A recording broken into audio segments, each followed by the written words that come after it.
initially joined, I had no idea what I was getting into. And I'm sure that I'll look back on this for the rest of my life as one of the greatest things I've done with the U.S. military.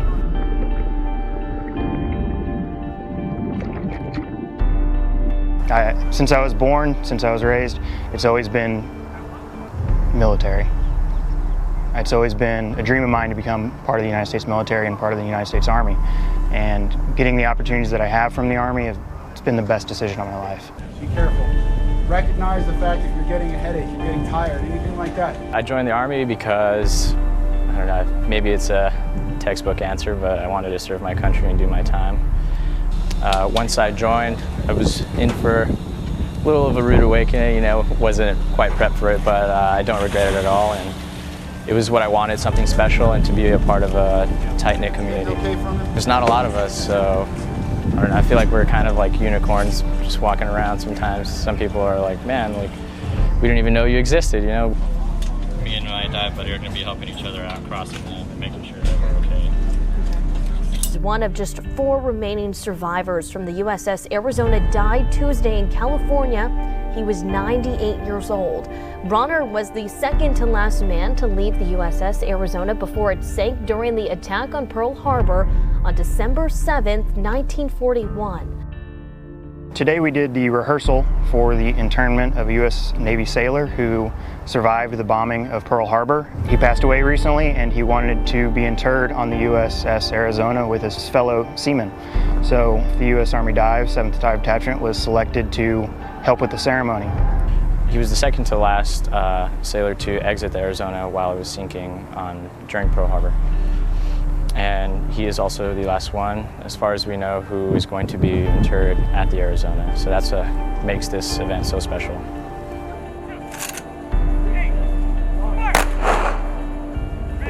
It's very eye-opening that I could be a part of something that honorable, to take part in the ceremony. And not only take part in the ceremony, but to be the man that interred him on the USS Arizona. I do feel like I have to get this right. I don't feel like I have to get this right. I know I have to get it right.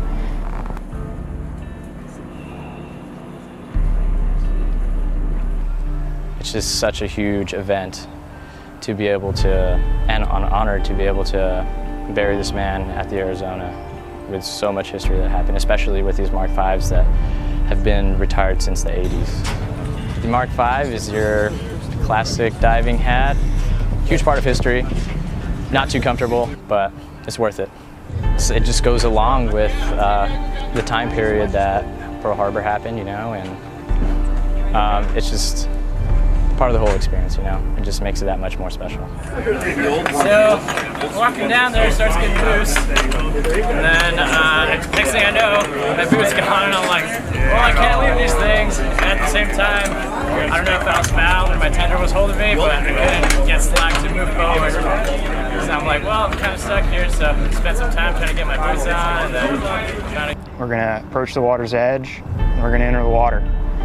After that, we're gonna descend through the water, arrive on the USS Arizona, and begin our trek.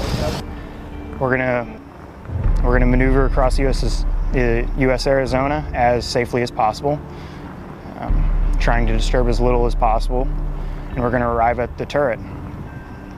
Once we arrive at the turret, we're going to signal to our topside personnel that we're ready. And we're going to have scuba divers descend in the water carrying the urn.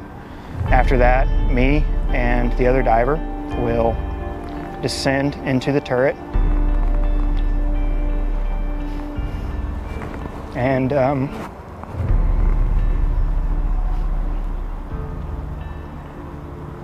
going to find a nice spot.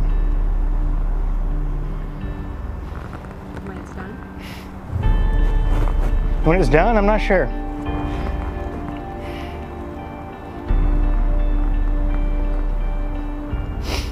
I won't tell you my prayer, but there'll be one.